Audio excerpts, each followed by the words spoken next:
कभी आपने विचार किया कि जन्म कुंडली में छठवें भाव के स्वामी छठवें में ही बैठे हैं, आठवें भाव के स्वामी आठवें में ही बैठे हैं, या 12वें भाव के स्वामी 12वें में ही बैठे हैं? आचार्य वर ये लिखते हैं, जिसमें कालिदास महाप्रभु ने बड़ी अद्भुत बात लिखी कि 8वें भाव का स्वामी 8वें में ही बैठा हो या छठवें में बैठा हो, छठवें भाव का स्वामी छठवें में बैठा हो या 8वें या 12वें में बैठा हो, 12वें का स्वामी या 12वें में हो या 8वें या छठवें में बैठा हो, इसके भिन्न किसी भी भाव में नहीं बैठना चाहिए, तब ये विपरीत राजयोग बनाते हैं। पर उसमें भी बहुत गंभीर सारे सूत्र उन्होंने और भी दिए थे। वो क्या है, इसको समझते हैं।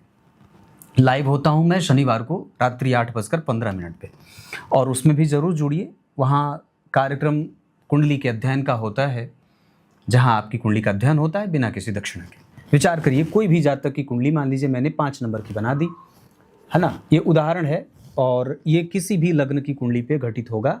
ये जो सिद्धांत मैं बता रहा हूँ वो समझना भी चाहिए।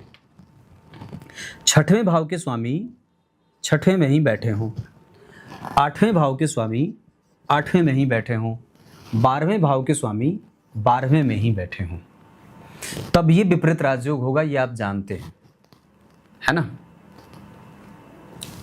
लेकिन ये बात इसके साथ साथ विपरीत राजयोग, अगर मान लीजिए छठवें भाव के स्वामी हैं, छठवें में बैठ गए, लेकिन इन पे किसी ग्रह की दृष्टि पड़ गई, मान लीजिए यहाँ से कोई एक ग्रह इनको देख लिया, यहाँ बुध के भी बैठ गए, कोई अन्य ग्रह देख रहा है, किसी भी ग्रह को आप बिठा लीजिए कि छठवें भाव के स्वामी को किसी अन्य ग्रह की दृष्टि प्राप्त है, 8वें भाव में जो ग्रह बैठा है उसको एक अन्य ग्रह कोई और देख रहा है, 12वें भाव के स्वामी को कोई एक और अन्य ग्रह देख रहा है। जैसे इसी कुंडली में माने तो गुरु की दृष्टि है 12वें भाव पे, चंद्रमा बैठे हैं, शनि भी देख रहे हैं, शनि बैठे थे, चंद्रमा की दृष्टि थी। लेकिन ये जो विपरीत राजयोग होगा भगवान, ये बहुत ही नेचुरल सामान्य जो है वो सामान्य विपरीत राजयोग बनेगा, बहुत न्यूट्रल सा, बहुत सामान्य, जो लगभग प्रायः बहुत सारी कुंडलियों में देखने को मिल जाएगा।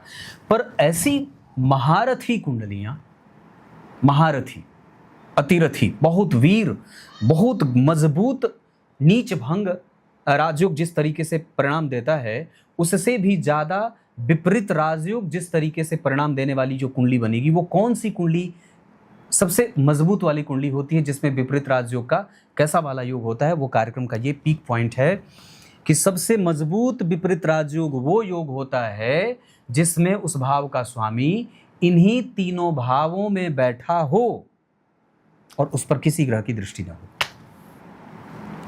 मतलब क्या कहा कि छठे भाव के स्वामी छठे में बैठे हैं, 8वें भाव के स्वामी 8वें में बैठे हैं, 12वें के स्वामी 12वें में ही बैठे हैं, पर उन पर किसी भी ग्रह की दृष्टि नहीं पड़नी चाहिए, क्योंकि 8वें भाव को, 12वें भाव को, छठवें भाव को जो ग्रह देखेगा, या ये भाव जहाँ बैठेंगे और जहाँ देखेंगे, ये उस भाव के फल को नष्ट करते हैं। उदाहरण, अगर जन्म कुंडली में अष्टम भाव के स्वामी गुरु हैं, अगर वो दसम में बैठेंगे तो दसम भाव को भी नुकसान पहुंचाएंगे।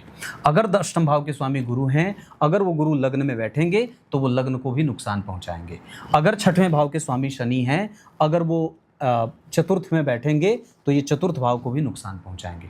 ये अलग बात है कि वो एक उल्टा राजयोग बना सकता है, जैसे छठवें भाव के स्वामी हैं, चतुर्थ में बैठ गए, दशम को देख लिए, तो इसका एक फल ये होगा कि वो व्यक्ति सरकारी नौकरी में जल्दी सफल हो जाएगा। लेकिन नुकसान क्या होगा? माता का स्वास्थ्य बिगड़ेगा, माता और पिता के बीच मतभेद बढ़ेंगे।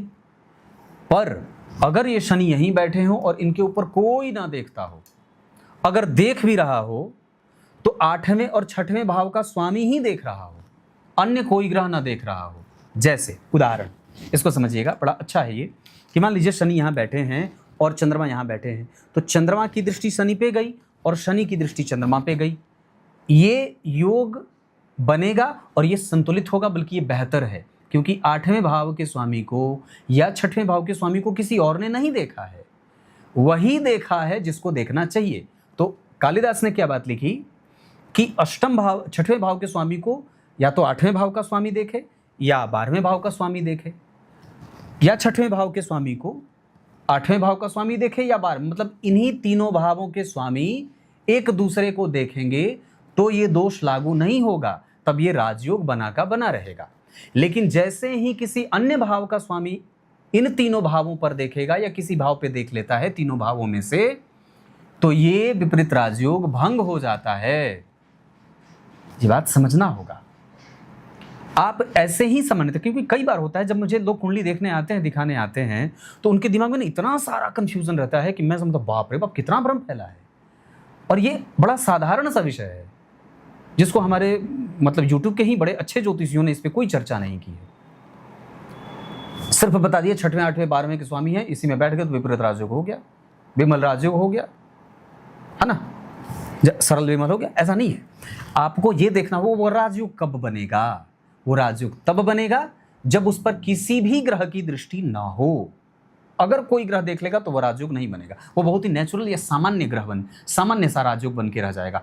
और तब इसका जो फल होगा कि कोई भी ग्रह नहीं देखेगा तो व्यक्ति धनवान होगा, सुखी होगा, मतिमान होगा, बहुत राजा होगा, राजा तुल्य जीवन जीने वाला होगा, सुखी होगा। आप इसकी प्रशंसा में आप अपने शब्दों में लिख लीजिए, पर वस्तुतः तो राजयोग यही होगा। क्लियर है?